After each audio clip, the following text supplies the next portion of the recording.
Olá, turma, tudo bem com vocês? Estamos aqui para mais uma aula da nossa matéria de Clínica Médica e hoje o tema que nós iremos abordar, que nós iremos estudar, é sobre as disfunções hematológicas. Como o próprio nome já diz, são as disfunções sanguíneas que podem ocorrer no nosso organismo. Então, para iniciarmos falando, das disfunções sanguíneas, nada melhor do que nós iniciarmos, pelos componentes, pelos elementos que vão fazer parte do sistema sanguíneo. Então, nós vamos ter aí a presença dos glóbulos brancos, tá? Que são células responsáveis, pela defesa do nosso organismo. E aí, quais são essas células? São os leucócitos, os macrófagos, os basófilos, neutrófilos, monócitos, eosinófilos, tá? Então, como eu já falei, todas essas células, elas têm a função de defesa do nosso organismo, nos trazendo uma certa imunidade, tá? Então, quando o nosso corpo, quando o nosso organismo ele entra em contato com alguma substância que ele entende que pode nos trazer algum dano, o nosso corpo ele começa a ativar essas células de defesa para tentar combater esse agente. E aí os níveis, dessas células, elas aumentam porque elas vão começar a ser produzidas, de forma, digamos, aumentada, vai começar a produzir muito essas células de defesa a fim de combater esse agente, tá? E uma vez que essas células, elas defendem o nosso organismo dessas defesas, nosso organismo ele acaba criando uma certa imunidade. Isso acontece geralmente com muitas doenças, infecciosas, como por exemplo a catapora, uma gripe, uma dengue, tá? Então, nesse período, de infecção, quando a gente entra em contato com algum vírus, com alguma bactéria, o nosso organismo ele começa a produzir essas células de defesa, tá? Essas células de defesa, se a gente fizer um exame sanguíneo, vai constar lá, em números elevados, tá? Porque o nosso organismo está tentando combater aquele vírus e aquela bactéria que a gente entrou em contato. E após o sistema imunológico ser ativado também, a gente vai adquirir uma certa imunidade contra aquele tipo de agente. Outros elementos, do sangue, nós podemos falar aí dos glóbulos vermelhos, tá? Que são os eritrócitos, hemácias, as hemoglobinas e os hematócritos, tá? A função dessas células vermelhas ou glóbulos vermelhos nada mais é do que transportar oxigênio para toda a parte do nosso corpo, para a célula, através do sistema sanguíneo, tá? Então, quem é a principal estrutura responsável, por levar oxigênio é a hemoglobina. A hemoglobina vai ser uma estrutura que vai estar dentro, digamos assim, das hemácias, tá? As hemácias são células arredondadas, os glóbulos vermelhos são células arredondadas e que têm a característica vermelha, por isso que é conhecido como glóbulos vermelhos, tá? E quem vai garantir essa coloração e essa oxigenação, essa presença dos gases, é a hemoglobina, tá? Nós também vamos ter aí as plaquetas, que as plaquetas elas vão funcionar no nosso organismo como um mecanismo de coagulação do sangue, tá? Então, pessoas, que têm problemas nas plaquetas abaixo né, do normal, tem problema de coagulação, não consegue coagular o sangue, podendo levar até mesmo a uma hemorragia, tá? Também existem outras séries se essas plaquetas estiverem aumentadas demais, tá? Que pode causar outros tipos de doença, outros tipos de problemas de saúde para esse indivíduo. Outro elemento figurado do sangue é o plasma, tá? O plasma é a parte líquida do sangue. Esse elemento é uma estrutura, né? Uma solução, digamos assim, uma solução aquosa, tá? De característica, né? Coloração amarelada. E ela é constituída por água, tá? Então, o plasma ele é constituído por água, sais minerais e proteínas. A principal função do plasma é transportar todas as substâncias que a gente já viu aqui, glóbulos brancos, glóbulos vermelhos, as plaquetas, para todo o nosso corpo. E aí a gente entra na primeira disfunção, né, hematológica. E aí nós iremos falar sobre as anemias, né? Existem vários tipos de anemia, tá? E a gente vai conhecer algumas aqui nessa aula. E a gente tem, né, segundo o conceito de anemia, né, que segundo a Organização Mundial de Saúde, a anemia é a condição, né, na qual o conteúdo da hemoglobina no sangue está abaixo do normal, levando então à diminuição, né, da capacidade de transporte de oxigênio. Então, como eu falei para vocês, dentro das hemácias vai estar a hemoglobina, e a hemoglobina ela tem essa característica, tá? De produzir células vermelhas, células sanguíneas, glóbulos vermelhos, e também de transportar oxigênio. Então, quando ocorre a anemia, essa hemoglobina ela está abaixo do normal, ela não está conseguindo produzir oxigenação suficiente e nem dando a característica, né, das células vermelhas. Então, disse haver anemia quando a concentração da hemoglobina sanguínea diminui em 13 gramas por delitro nos homens, 12 nas mulheres, 11 para gestantes e crianças entre 6 meses a 6 anos de idade. As anemias, além da falta, né, da hemoglobina, da baixa produção da hemoglobina, as anemias elas também podem ser causadas por falta de ferro, pode ser causada por falta de zinco, por falta da vitamina B12 e também por falta de proteínas, tá? Então, a falta desses elementos também pode causar anemia. E cada ausência vai causar um tipo de anemia diferente, tá? Os valores de referência da hemoglobina são crianças entre 2 a 6 anos. O ideal é que esteja os níveis de hemoglobina entre 11,5 a 13,5 gramas por delitro. Crianças de 6 a 12 anos de idade, o ideal é que esteja de 11,5 a 15,5, né, 15,5 gramas de delitro. Nos homens, o ideal é que tenha um quantitativo de 14 a 18 gramas por delitro. Nas mulheres, de 12 a 16 e nas grávidas, 11 gramas por delitro, tá? Sobre a etiologia, então, as causas principais, né? O que pode levar uma pessoa a ter anemia? A perda excessiva de sangue, deficiências e anomalias na produção das hemácias e também destruição excessiva das hemácias. E aí a gente vai começar a ver os tipos de anemia, tá? Então, como eu falei para vocês, vários elementos, né, podem causar anemia, tá? E cada anemia vai se diferenciar pelo tipo de elemento que está precário no nosso organismo.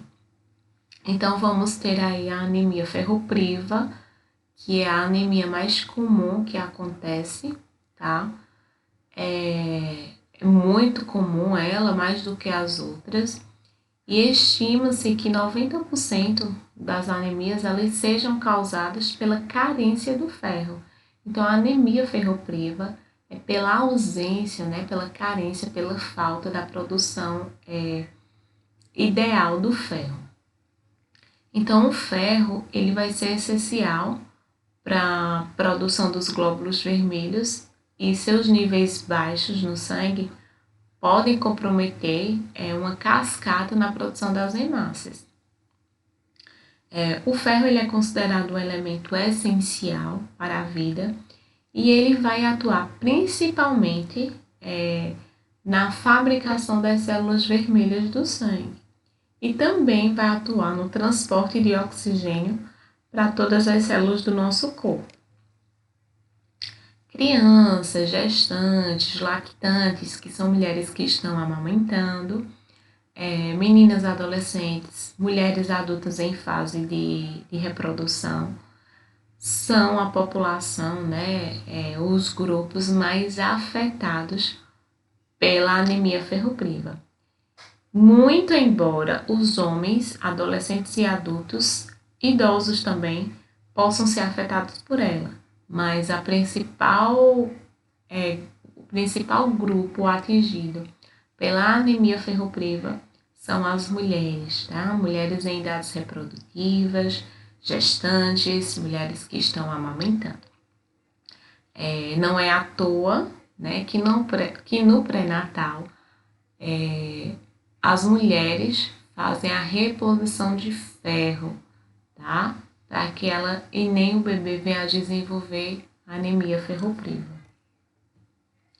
Os sintomas, né, dessas doenças da carência de ferro, eles são inespecíficos, não tem um sintoma específico da doença, porém necessita de exames laboratoriais, né, exames sanguíneos, para que possa ser confirmado o diagnóstico da anemia ferropriva, né? Então, no hemograma, né, no exame de sangue, vai constar lá que a produção de ferro, né, que a síntese, a fabricação de ferro no nosso organismo está abaixo do normal. Então, quais são os principais sinais e sintomas, embora eles sejam inespecíficos? A pessoa ela vai sentir um cansaço generalizado, uma fadiga, anorexia, tá? Porque essa pessoa vai estar com falta de apetite, palidez de pele e mucosas, né? Quando eu falo de mucosas, eu falo da parte interna do nosso olho e também das gengivas. Menor disposição para o trabalho, dificuldade de aprendizagem nas crianças e apatia, né? Que é a falta de entusiasmo, de motivação nas pessoas. Como eu já falei para vocês, o diagnóstico é através de um hemograma, tá? De um exame sanguíneo, que mostra a anemia, caracterizada pela presença de glóbulos vermelhos menores que o normal, né? Então, os glóbulos vermelhos, eles vão ter o aspecto de microcitose, tá? Vai ser apresentado em formas menores, por faltar conteúdos de hemoglobina. A dosagem plasmática, né, no plasma da ferritina, forma química do armazenamento do ferro no organismo, mostra-se também no hemograma baixo ou ausente.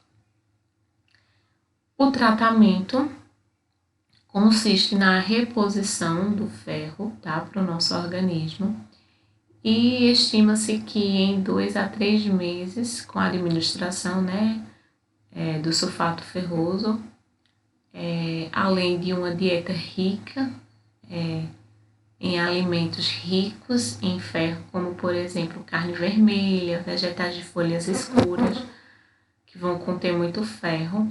Então, estima-se que entre 2 a 3 meses essa pessoa consiga recuperar, tá? Absorver o ferro para o organismo. E os cereais, de modo geral, e em particular o feijão e a lentilha, eles são considerados alimentos ricos também em ferro. Outra coisa importante que eu posso acrescentar aqui é que a absorção do ferro orienta-se, né, que para a gente absorver melhor o ferro, a gente consumir nesses alimentos ricos em ferro associado a um suco cítrico. Pode ser um suco de limão, um suco de laranja, um suco de acerola, então todo o suco cítrico, tá?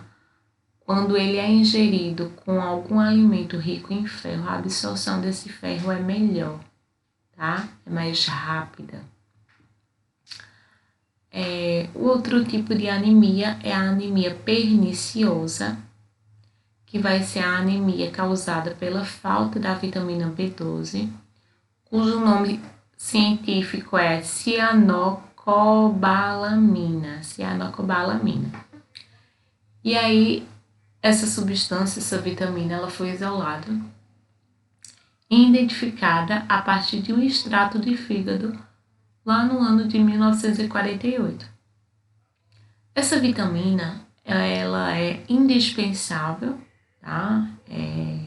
Para as pessoas na espécie humana, porque ela tem a função de proliferação dos glóbulos do sangue para a manutenção da integridade das células nervosas. Então, a vitamina B12, ela só é encontrada no reino animal. Então, os vegetarianos, né, que são aqueles vegetarianos restritos, que não comem nenhum tipo de carne, né, nenhum produto de origem animal. Nenhum tipo de carne não, nenhum produto de origem animal. Quando eu falo nenhum produto de origem animal, eu incluo carne, eu incluo ovo, eu incluo queijo, eu incluo manteiga. Então, eu incluo Danone, né, pela produção de leite. Então, esses vegetarianos restritos, que são raríssimos aqui no Brasil, podem vir a desenvolver a carência da vitamina B12. Então, como eu falei para vocês, a vitamina B12 ela é indispensável, tá, na espécie humana, porque ela também vai ser responsável, né, pela, pela integridade das células nervosas, né, sistema nervoso. Então, a falta dela, além de causar a anemia, também pode causar alterações neurológicas, tá? E essas alterações neurológicas, elas são progressivas, tá? Aumenta com o passar dos anos e pode ser até mesmo mortais se não houver o tratamento específico. Os sintomas da falta da B12 é glossite, tá? Que é a língua vermelha e ardente. O paciente, ele refere dormências, tá? Falta da sensibilidade nas extremidades e também pode levar à deteriorização mental, né, desse indivíduo, sistema neurológico. E uma vez acometido, ele é irreversível, tá? Não tem mais jeito. O diagnóstico. Então, o diagnóstico pode também ser feito pelo exame de sangue, que é o hemograma, tá? Que vai mostrar que a anemia é macrocítica, isto é, caracterizada pela presença dos eritrócitos, que são aqueles glóbulos vermelhos, maiores que o normal. A dosagem de vitamina B12 no soro sanguíneo também é útil para o diagnóstico. Sobre o tratamento ele vai ser baseado, né, na reposição através de uma injeção intramuscular de vitamina B12, 2 ou 3 dias após a administração, né, a primeira injeção.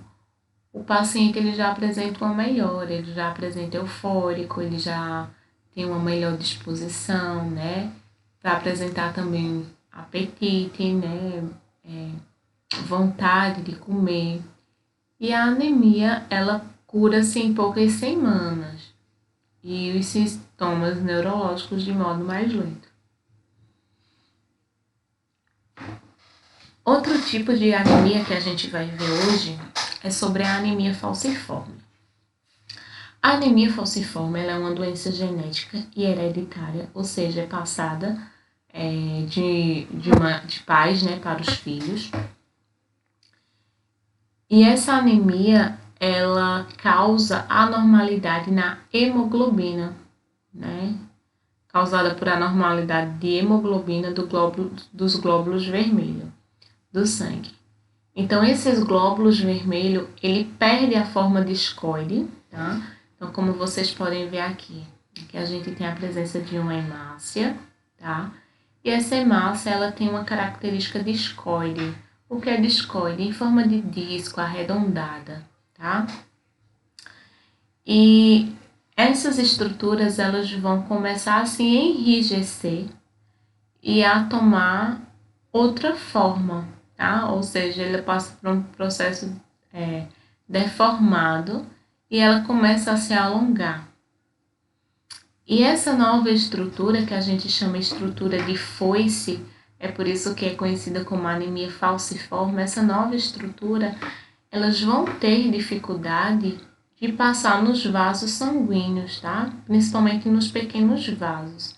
E aí, como elas vão ter dificuldade, né, de passar através desses pequenos vasos, ela vai bloquear o fluxo sanguíneo, né, impedindo a circulação do sangue nas áreas ao redor. E aí, como resultado, causa dano ao tecido circunvizinho e provoca também dor, tá? Então, as hemácias, né, elas têm Então, as hemácias, como vocês podem ver aqui na imagem, elas têm características discoide, em forma de disco arredondada, e na anemia falciforme ela vai começar a se deformar, tá? E ficar em uma estrutura de foice. E essa estrutura aqui é muito complicada de passar, né, nos pequenos vasos, bloqueando o local, tá? E causando dano, né, ao tecido circunvizinho e além da dor também. Então, aqui, como vocês veem na imagem, célula de anemia falciforme em forma de foice e célula vermelha normal. Dentro da célula, dentro das hemácias, nós vamos ter a presença da hemoglobina, que é responsável, né, pelo transporte de oxigênio e da coloração avermelhada dessas hemácias. A anemia falciforme, ela vai ser mais frequente na população negra, tá, e seus descendentes, mas também pode acontecer em brancos. Por quê? No Brasil, principalmente no Brasil, a raça, né, o povo brasileiro, ele é miscigenado, né? Há misturas de raças. Então, pode desenvolver também em pessoas brancas, tá? Porém, é mais raro, sendo que a principal população acometida pela anemia falciforme é a população negra.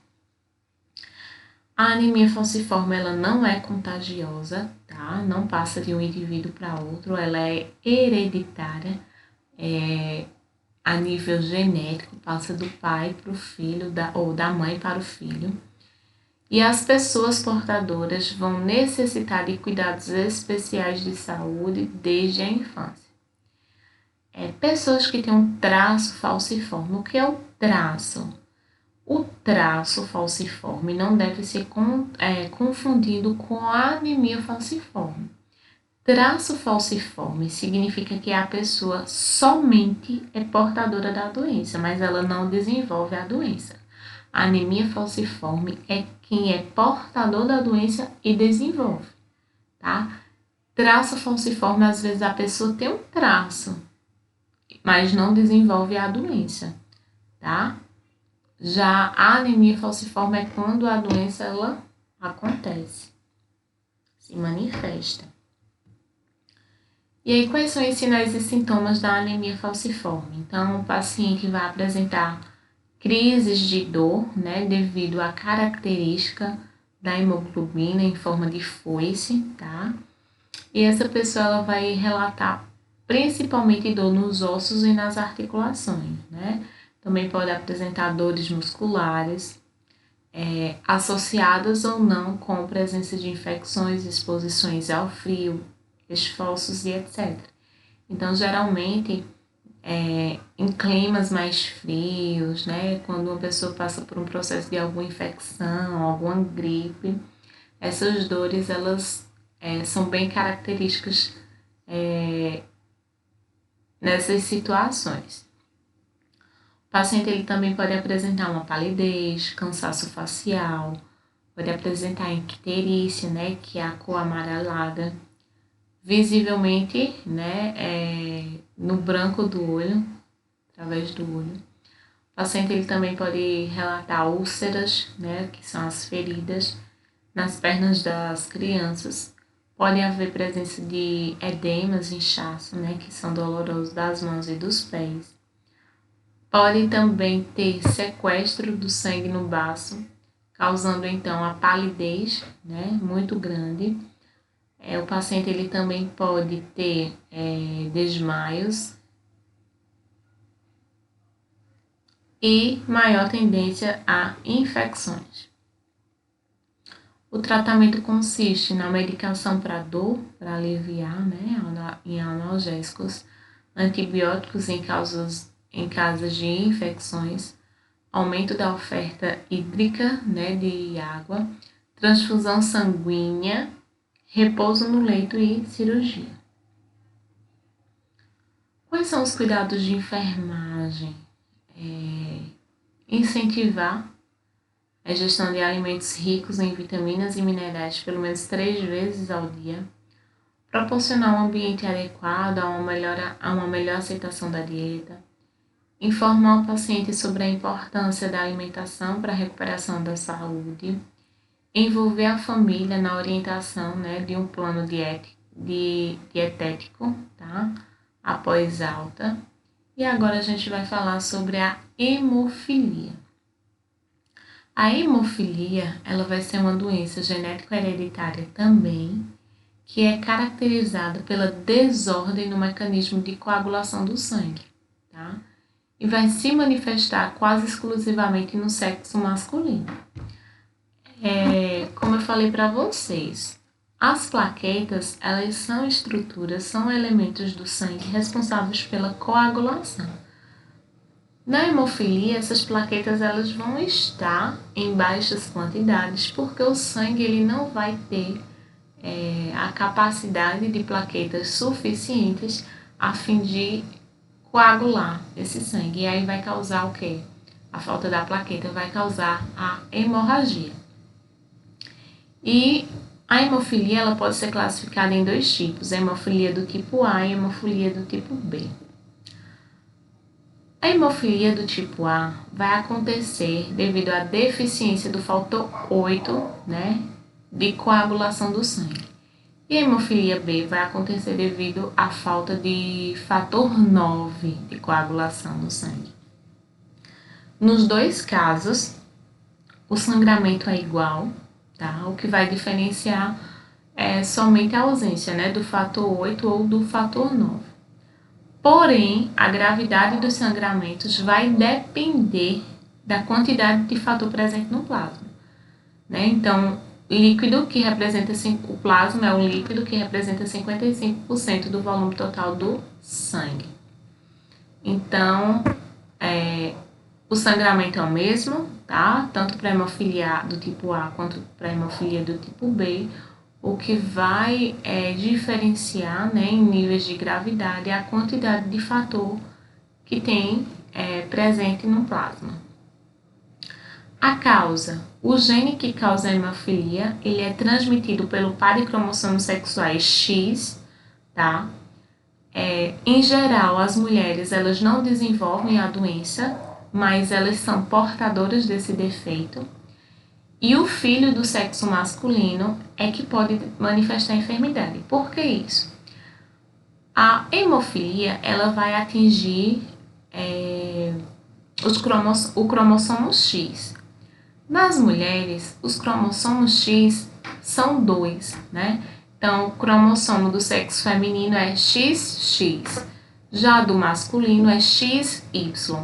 Então, se o defeito está no X, como a mulher ela apresenta 2X, então um vai ser defeituoso e o outro vai ser sadio. Então, o sadio cobre o defeito. É por isso que nas mulheres essa doença ela não é manifestada. Ela pode ser portadora da doença, ela pode ter o defeito, mas ela não vai desenvolver a doença. Já nos homens, como os homens são X e Y, o cromossomo masculino é X e Y, então o X ele vai ser afetado. Então, infelizmente, o homem não vai ter como escapar da enfermidade, tá? Então, se uma mulher que tem XX e um dos X é defeituoso e ela, consequentemente, tiver um filho do sexo masculino, inevitavelmente esse menino, esse homem, vai desenvolver a hemofilia, porque ele vai receber da mãe o X defeituoso e o Y do pai, né? Além dos sinais clínicos, o diagnóstico ele é feito por meio de um exame de sangue que vai medir a dosagem do nível de fator 8 e fator 9 na coagulação sanguínea.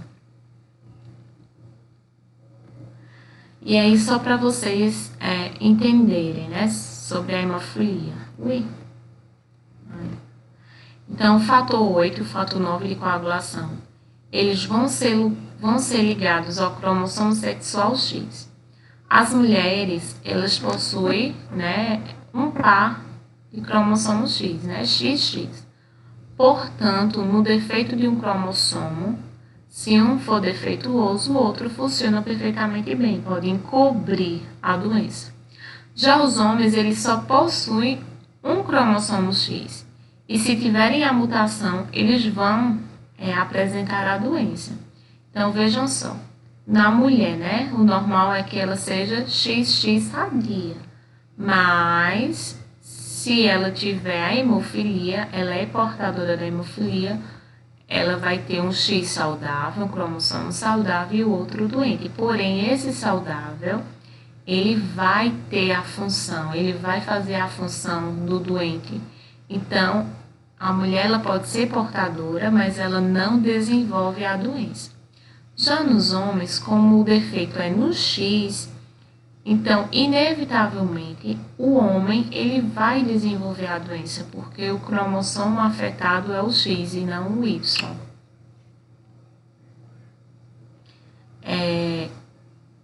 Então, nas mulheres, a mulher produz o fator portador da mutação, mas não desenvolve a doença. E já no homem, ele não produz o fator, mas ele desenvolve a doença. Sobre o tratamento ele evoluiu muito e basicamente consiste na reposição do fator anti-hemofílico, ou seja, do fator 8, fator 9 no sangue. Paciente com hemofilia do tipo A recebe a molécula do fator 8 e com hemofilia do tipo B recebe a molécula do fator 9. Os hemocentros, que são os bancos de sangue, eles vão distribuir de forma gratuita a medicação que é fornecida pelo Ministério da Saúde para a reposição desses fatores. Quanto mais precoce for o início do tratamento, menor serão as sequelas, que deixarão em sangramentos. Por isso, o paciente ele deve ter em casa a dose de urgência do fator anti-hemofílico específico para o seu caso, e ele também deve ser treinado a se auto-aplicar, principalmente quando vem surgindo os primeiros sintomas. Deve também fazer aplicações de gelo, no mínimo 3 vezes por dia, por 15 ou 20 minutos, até que a hemorragia ela se estanque.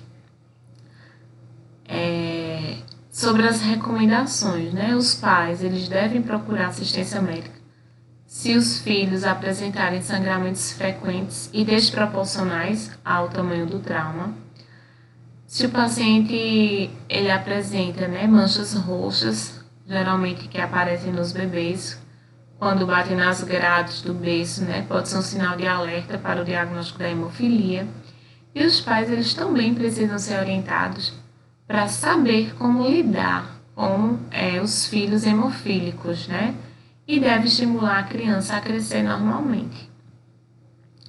Então, a prática regular de exercício físico, né, de exercícios que fortaleçam a musculatura é fundamental para os hemofílicos. No entanto, esportes como, por exemplo, judô, rugby, futebol, eles são desaconselhados porque são esportes, né, que lidam com contato, com, digamos, um certo tipo de pancada. Então, episódios de sangramento devem receber tratamento o mais depressa possível para evitar sequelas musculares e articulares causadas pela hemorragia. Os cuidados de enfermagem consistem no aconselhamento sobre a importância de conhecer o tratamento, aumentar a disposição para aprender sobre a hemofilia e o tratamento, ensinar o processo da doença, proporcionar um suporte emocional, orientar a modificação do comportamento, adaptando-se às limitações impostas pela hemofilia, ensinar a habilidade psicomotora para realizar a autoinfusão ou infusão domiciliar do fator, né, hemofílico, que é ausente no organismo, administrar fatores de coagulação conforme prescrição médica, orientar o repouso e imobilização do membro durante o sangramento, promover a terapia com atividades físicas recomendadas para fortalecer a musculatura, orientar quanto à prática de esportes, esportes recomendados, orientar a terapia para o controle de energia e do equilíbrio, manter cuidados com tração e imobilização, promover relaxamento muscular e alongamento e administrar analgésico conforme prescrição, tá? Na administração, de analgésico, informar sobre o analgésico que devem ser evitados, como, por exemplo, a aspirina, a fenilbutazona, dipirona e dometacina, monitorar grau de desconforto da dor. Diante de sangramentos, instituir rapidamente a terapêutica substitutiva com fator de coagulação, administrar fatores de coagulação preventivamente antes das atividades que possam oferecer riscos, orientar e ensinar precaução contra os sangramentos, controlar comportamento de autolesão, melhorar o enfrentamento nas crises hemorrágicas. Agora, outro tipo de disfunção hematológica são as leucemias, tá? Que são cânceres do sistema sanguíneo. Então, a leucemia é uma neoplasia maligna, tá? Um câncer maligno dos órgãos formadores de sangue. Ela tem como principal característica o acúmulo de células jovens blásticas, que a gente chama, anormais na célula óssea, que substitui as células sanguíneas normais. Então, a medula é o local da formação de células sanguíneas.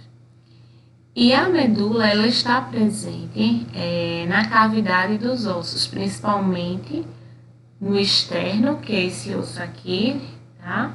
E no osso da bacia, do quadril, ok? E ela é conhecida popularmente como tutano, tá? Essas células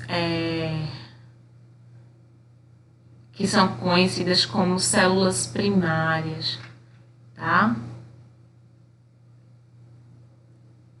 Nelas são encontradas células mães, precursoras que originam os elementos figurados do sangue, como glóbulos brancos, vermelhos, e as plaquetas.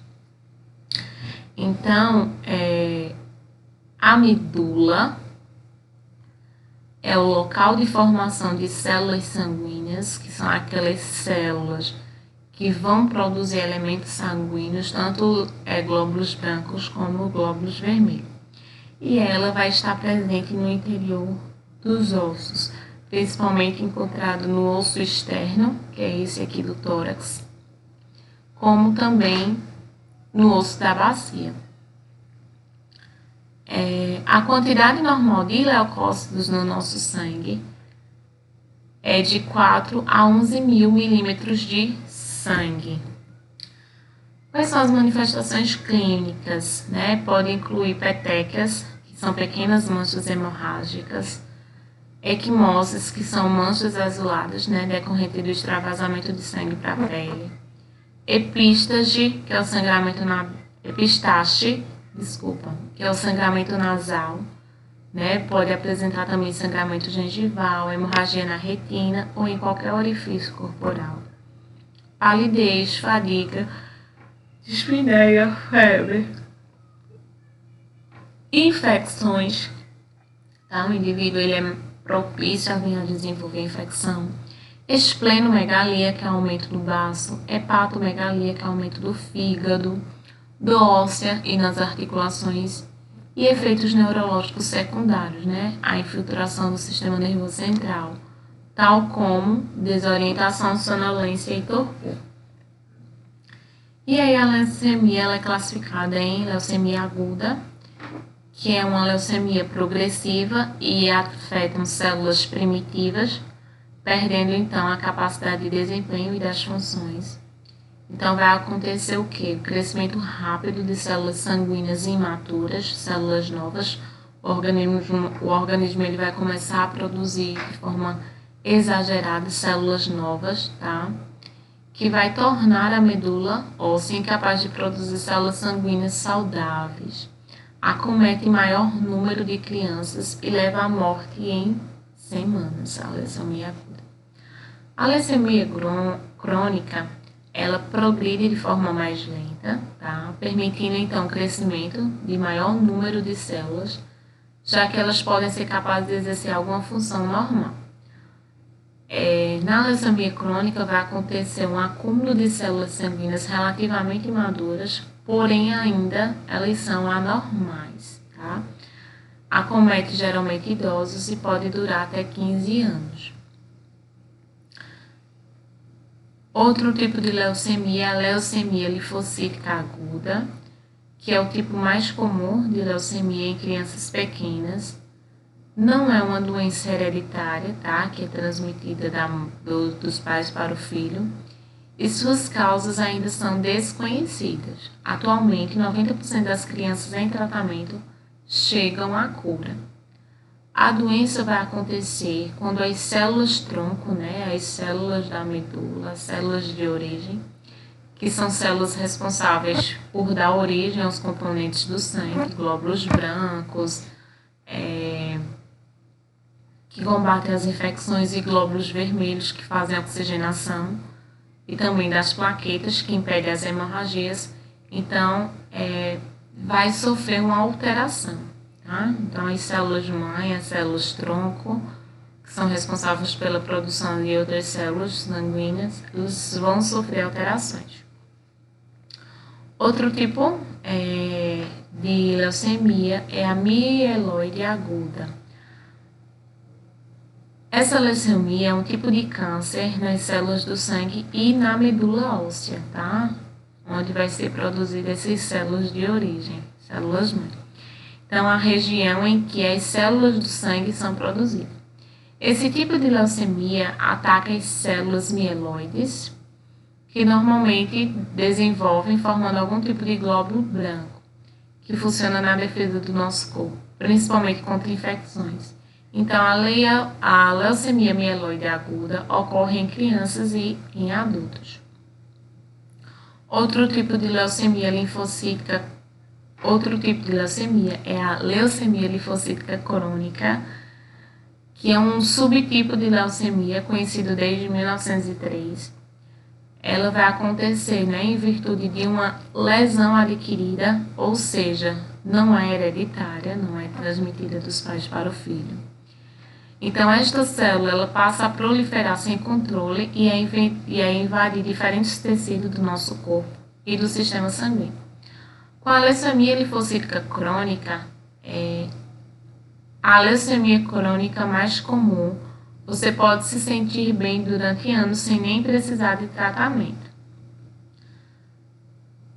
Leucemia mieloide crônica afeta principalmente os adultos. Uma pessoa com esse tipo de leucemia, mieloide crônica, pode ter poucos ou nenhum sintoma durante meses ou anos antes de entrar em uma fase em que as células defeituosas da leucemia, elas crescem muito rápido. A leucemia mieloide crônica se distingue dos outros tipos pela presença de anormalidade genética nos glóbulos brancos. O tratamento, como geralmente não se conhece a causa da leucemia, o tratamento ele tem como objetivo destruir as células leucêmicas para que a medula óssea volte a produzir células normais. O grande progresso para obter cura total da leucemia foi conseguido com a associação de medicamentos poliquimioterápicos, no controle das complicações infecciosas e hemorrágicas, e também na prevenção e no combate da doença no sistema nervoso central. Para alguns casos, é indicado o transplante de medula óssea. Quais são os cuidados de enfermagem? Justificar as técnicas de lavagem das mãos para qualquer pessoa que entre em contato com o paciente. Fazer o uso de luvas e antisepsia rigorosa da pele para instalar infusões.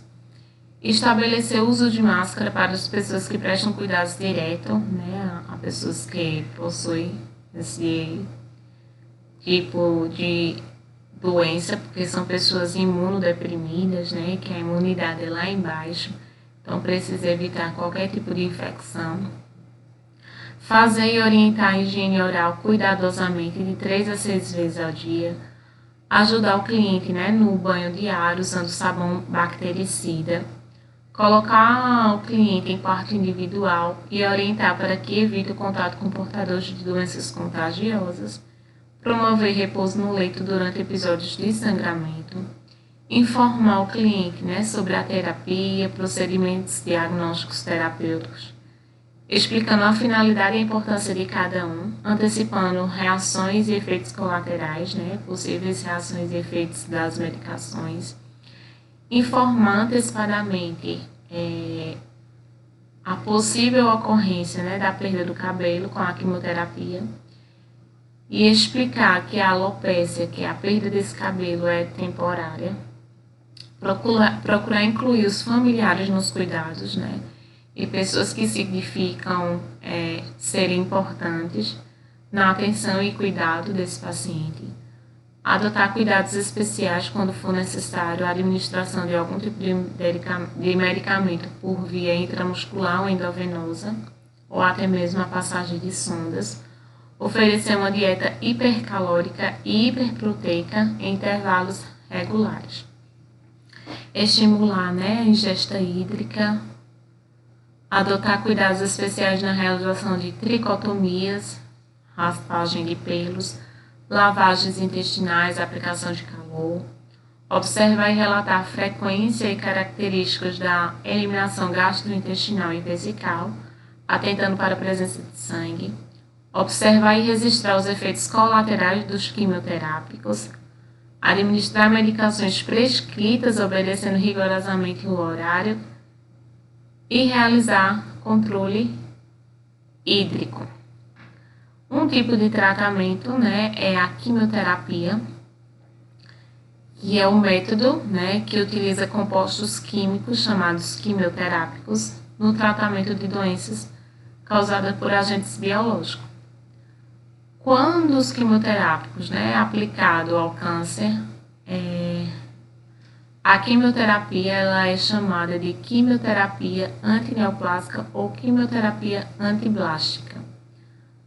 Quais são os tipos e finalidades da quimioterapia? A quimioterapia ela pode ser feita com a aplicação de um ou mais quimioterápicos, pode ser associado.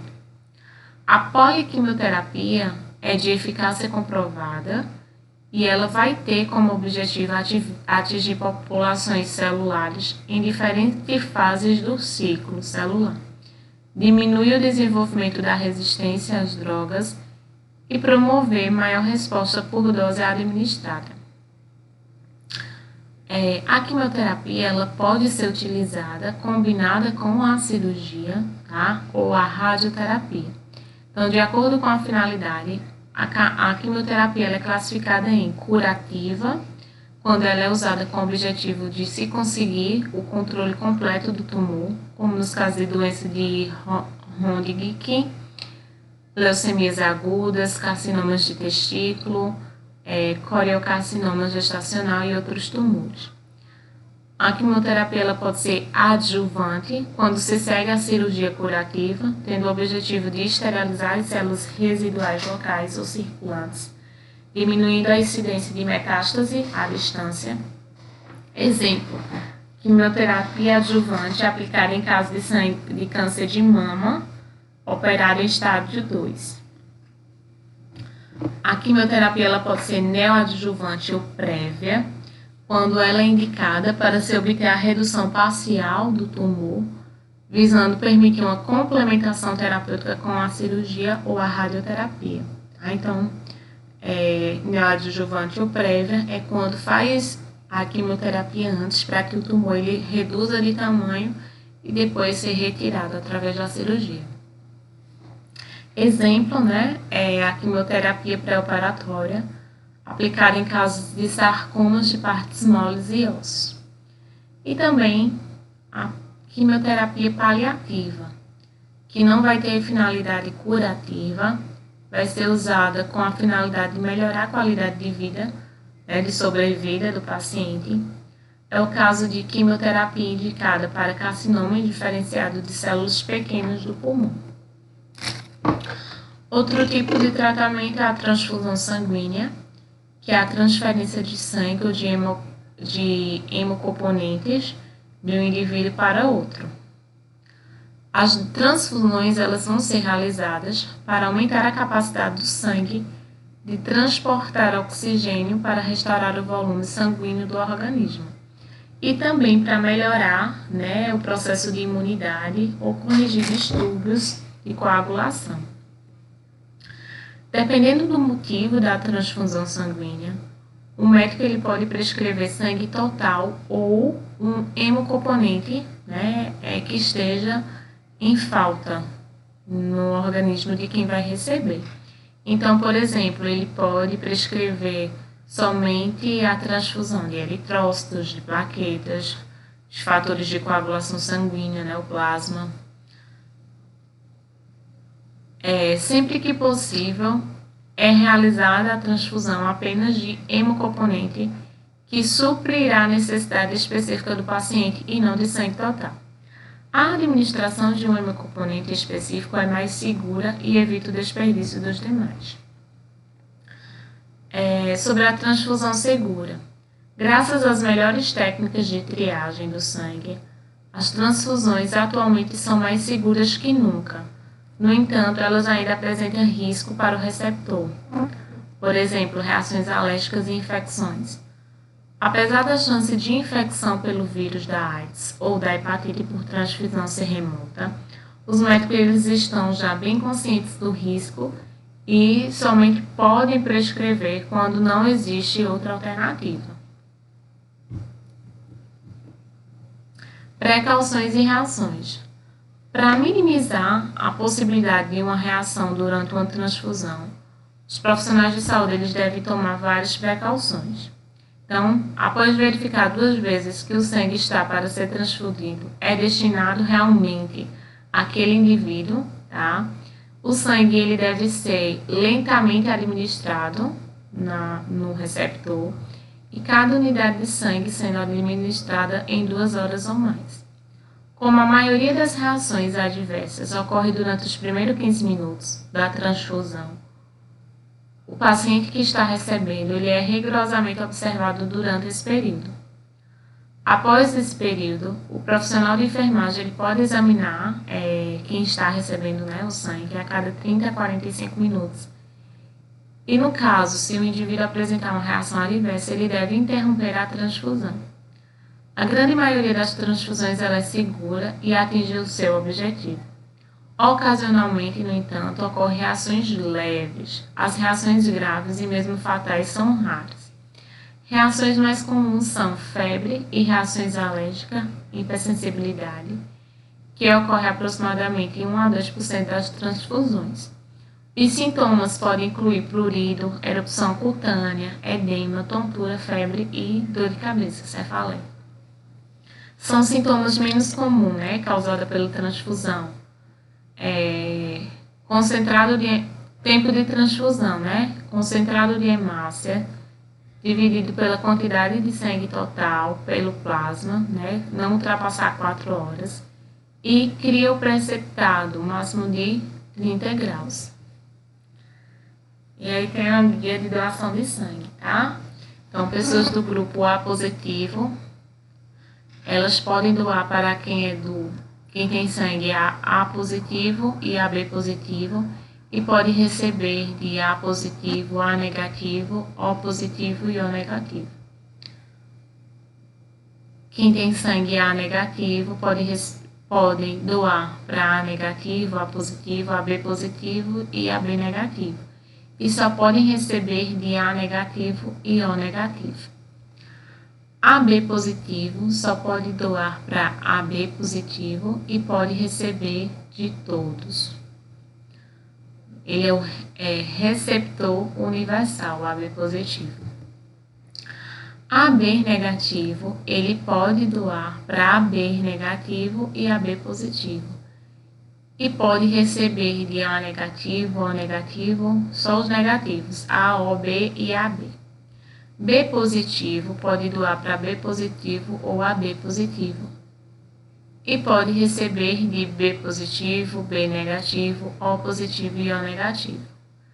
B negativo pode doar para B negativo, B positivo, AB positivo e AB negativo. E pode receber de B negativo e O negativo. O positivo, ele pode doar para A positivo, O positivo, B positivo e AB positivo. E pode receber apenas de O positivo e O negativo. E o O negativo, ele pode doar para todos os grupos sanguíneos e só pode receber de O negativo. Então, ele é o doador universal, é o O negativo. E o receptor universal é o AB positivo. E finalizamos aqui nossa aula sobre as disfunções hematológicas e vejo vocês no nosso próximo encontro.